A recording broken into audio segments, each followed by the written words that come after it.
Bogdanovich between Porzingis' legs last night. Was it necessary? Was it unnecessary? Was it necessarily unnecessary? Was it the diamond play of the game for Morgan Jewelers? Also, Aaron Rodgers, he would buy me 400 popsicles. Let's go around the horn. We're going to do a show like that for April Fools. It's going to be the post-op edition of Around the Horn. If you bring the popsicles, I'm there. The expression, run it up the flagpole and see, you're familiar with this, right? Rob Manfred.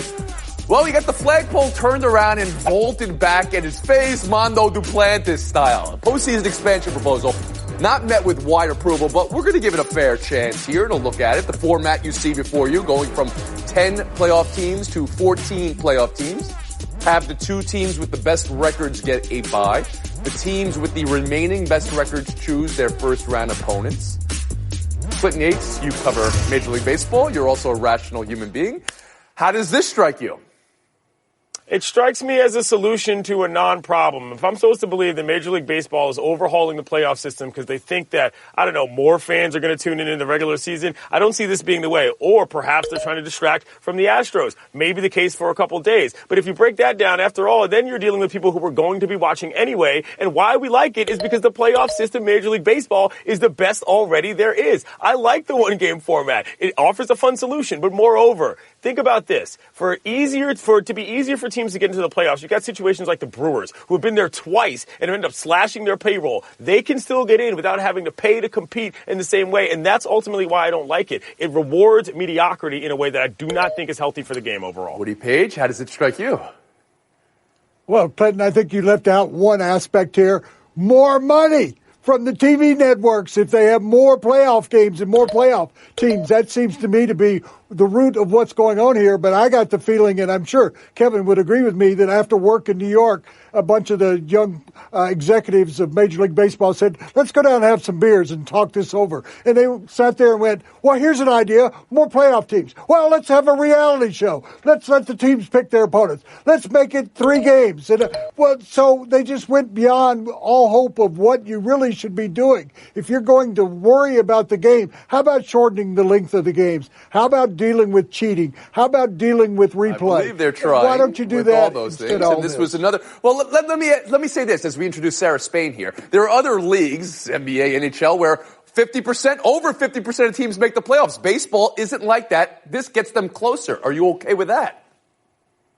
Yeah, I think the obvious problems are what Clinton pointed to. One is also that they'll be programming against their own wild card games and the NFL when they introduce multiple games at once if they're trying to get more eyeballs. Also, maybe the trade deadline isn't as exciting because more teams are contenders down the stretch, so they're less likely to sell, so we don't have as many big acquisitions. But beyond that, I actually like it. I think if you change this, someone did the numbers over the last 8 seasons, if they had implemented this, 27 of the 30 teams would have made the playoffs at least once. We get a chance to see someone like Mike Trout in the playoffs potentially more often. Only 4 of the 112 teams that would have made it in that last 8 years would have had a losing record. So you're not introducing that much mediocrity, although you are allowing for teams that potentially had serious injuries or trade acquisitions that changed their favor to compete later. And maybe by the end of the season, they are contenders.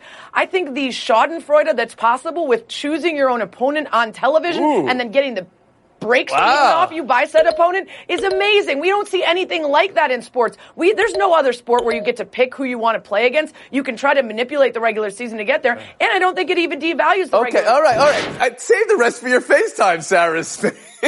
Kevin Blackistone, how does this strike you? Well, it strikes me that Sarah will probably be watching baseball after having Thanksgiving dinner if they expand the playoffs like they're going to do it here. I don't want to watch baseball that late into November. But the key word here for me is subterfuge. That's what this is all about. Clinton, you hinted at it. We just had Charlie Morton come out and apologize and say that he wished he had stopped things with the Astros when he had a chance. We just had a former Major League player sue the Astros for ending his career through their cheating scandal. We've yet to hear the commissioner address this. We're about to have pitchers and catchers report, and everybody's going to be at the Astros training facility asking questions about one of the biggest scandals to hit sports ever. And that's what we're not not talking about, because Manfred is brilliant. He flipped the script on everybody and said, here you go. Let me dangle this in front of the media and have them talk about this Do you not want to address it at all because you believe it's subterfuge? Do you not believe expansion in the playoffs is They don't need expansion in playoff. Mike Trout just needs to play better and get on a better team. The only thing I like about it is they get rid of the one-game playoff, which I've never thought was appropriate for a team, a league in which you play 160 Glenn Yates games. back in. The one-game playoff was the coolest part about the playoff going back in the day. Check on the Mariners for that. But if Major League Baseball wants more people to watch their games, how about you simply make it available on their televisions and mobile devices so that they can do it without some huge problem and some huge fence to jump over? Well, the first thing you do, go back to 154 games, Kevin, then you can actually work it in. And I'd like to choose Sarah as my team I want to compete against in Showdown. Okay, thank you for getting the record out there. Chances this actually happens. Sarah Spain, you want to throw out a percentage? We play odds maker like we do on PTI? Exactly as proposed. I think there will be some changes based on some of the backlash, but I think probably 60-40. KB? I would say 60-40 on the 3-game series because that gets you more money for the MLB. I'd say 30. They're getting it out there now because the CBAs and the TV deals end at the same time. You can wrap it all up and try to figure it out for the next one. 75% that 75% chance they expand the playoffs. Okay. We've been Horn. We'll move on. Does anybody know how many passes Taysom Hill has thrown in his career? 15. 15 is correct if you count the postseason. 13 is correct if you only count the regular season. Yates and Spain getting the points. Blackstone. I said 13. I didn't hear that, Woody. I'm sorry. I didn't mean to dock you points either. Everybody gets points. You get points. You get points. He's telling the Associated Press, I definitely view myself as a franchise quarterback. He is a restricted free agent. KB, how do you hear Taysom Hill there? I hear him saying, I'm 30 years old. I'm looking around the Saints organization I'm with. I see Breeze may retire. I see Teddy Bridgewater may or may not be here, depending on what Breeze does. And I want a chance to actually be a full-time quarterback in the NFL, which is what I was in college, which is what I came into the league being. I just don't want to be this guy, this action figure who comes onto the field every now and then. And you know what? If he wants to do that, great for him. He just may have to do it someplace else and not with the Saints. So that's his strategy. That's how you view it in his head. How do you view it in your head? I'm all for it. I mean, the guy was a quarterback in college. He was pretty decent. He came into the league as a quarterback, and he's never gotten a shot down there except in special situations. And if Teddy Bridgewater leaves and Breeze is left and plays one more year, then maybe he's got a shot. Give him a chance to showcase those skills. Yates, can I bring you in here? Yeah, but that's the point, is that the only chance he has to be a starting quarterback is with the Saints. He went on to say it'd be great to find out what people think about you on the open market. I don't think that's a game you want to play, Playboy, because people are actually watching you. You get to some other team, you might be out of the league faster than you think. And so the path there, for me, is staying in New Orleans. If that means that he's not going to end up being starting for a couple seasons, so be it. But I just don't see this guy as a talent level at that age to walk into another franchise and suddenly leave. Let's get to the crux of the issue here, Woody Page, all right? 13 career regular season passes, 15 when you count those 2 that he's had in the postseason. Can you expect a team to be interested in him as a starting quarterback right now? That's too small a sampling. You're talking about Tim Tebow after his first year in the league. You're talking about Cordell Stewart, who was the original Slash and really did the same kind of things that we're seeing out of Hill. I think the best thing for him to do, and Clinton sort of touched on it, is stay in New Orleans, see how much longer Drew Brees plays, and then you'll get your opportunity. Nobody wants you in the league as a starting quarterback. They're just not going to hand you the job. Sarah Spain, your view of it? Yeah, you can't expect a team to look at a guy who's 3 of 6 last season and has 15 total passes over 3 seasons as a viable person to be a starting quarterback. He absolutely has to leave the Saints if he wants to do this, because Drew Brees is in front of him, and that team that has seen him day in and day out already decided, we know you're not our backup and you're certainly not our starter, because we went and paid a ton of money to Teddy Bridgewater to do that, which means he would have to go somewhere else and hope that there was a team, particularly a team with a more limited starting quarterback, that would want to use a Swiss Army knife type guy like him more often. But even then, no, it's too late into his career for him to suddenly decide that he can be a starting Blackstone after the Horn. Well, I would just say if he had never really played, then what would his chances be? Then we may say, this is a guy who was playing behind Drew Brees. He is a quarterback. Let's bring him into camp and see what he can do as a full-time quarterback. And I think that's a legitimate opportunity. Brady over Dak. for the Dallas Cowboys. Bill Plaschke said it on this here program last week. Michael Irvin said it last week as well. That's the only time in history anyone has gone from Plaschke to Irvin. And now Peter King is thinking it. Sarah, is there something here? Can you see Jerry Jones looking at Tom Brady instead of signing Dak? I could see Jerry Jones doing it, and that's why it's important there's other people around Jerry Jones to say, whoa, no way, dude. Not a 42-year-old whose skills are already slipping in replacement of a guy that we've been building around and know is our franchise quarterback for years to come. Whether or not you're in win now mode or win in a couple years mode, Dak is a better choice than Brady, other than just to have some shiny object that Jerry Jones can play with. But, no, this is absolutely not going to happen, and it would be a terrible move. Woody Page? Yes, I totally agree with Sarah that really this was a guy, Jerry Jones, who a few years ago wanted Paxton Lynch instead of Dak Prescott. Now you got Dak Prescott who's playing extremely well, and if you go get Tom Brady, you're going to have to pay him the $30+ million that you're going to have to pay Dak. It makes no sense whatsoever that you've got a quality quarterback and you would go out and bring in Brady to that system for a year. Really, it makes no sense whatsoever. Glenn Yates?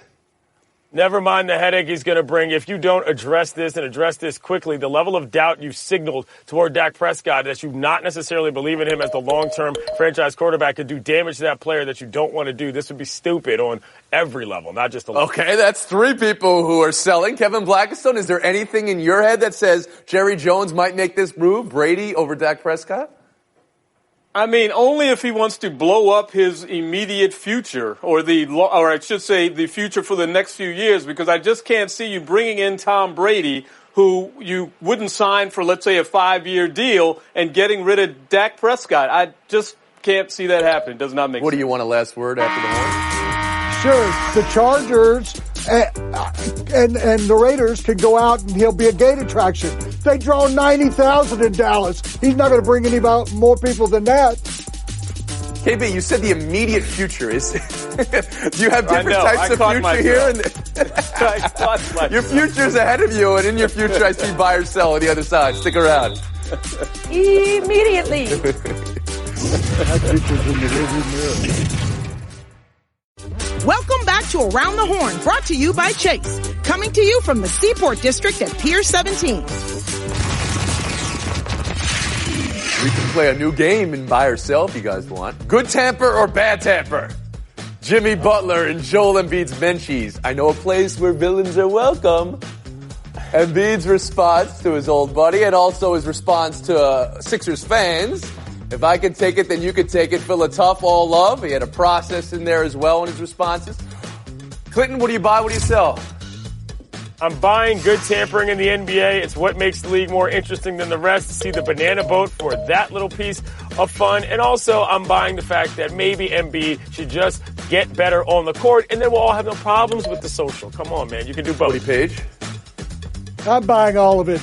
This is the Embiid I like. The one who's the comedian, who's having fun with the fans and with other players. And that's exactly what he was doing. And Jimmy Butler was just having fun with his former team and his former teammate. Nothing but a good time here. All right, so you don't believe there was any tamper, any ill intention with the tamper? Sarah Spain, how about you? I don't think this started out with fun. This started out with my own fans are booing me. I've been along the road for this process the whole time. I used to be a part of this is what's going to be great, and now I'm getting booed, and I'm a villain for my own people. I think Jimmy Butler's smart to tamper, because that Sixers team is already a mess, and if you can be outside of it, stir the pot a little bit, you're setting yourself up for some playoff issues. KB? I mean, I'm buying that nobody does social like the NBA does social, and they let these players do what they want to do, and it sounds fun and it's entertaining. But I think I also read in Embiid talking about being Philly tough, that maybe he's grown up, maybe he's got the skin that can withstand this thing, and maybe he's going to try and fight through it, which is what I think he should. So you think in the immediate future he handled it okay, in the long-term future he handled it great. All right, we'll move on. Buy or sell too. Are you okay with Red Sox GM Chaim Bloom's explanation of the Mookie Betts trade? What Mookie and David are capable of on the field is a lot. I certainly think it's reasonable to expect that, we're going to be worse without them. It was very clear to us that this move would come with a lot of fan backlash. I think that, we had to prioritize what we thought was right in the big picture for the Red Sox over the fan reaction. Woody Page, buy or sell? I'm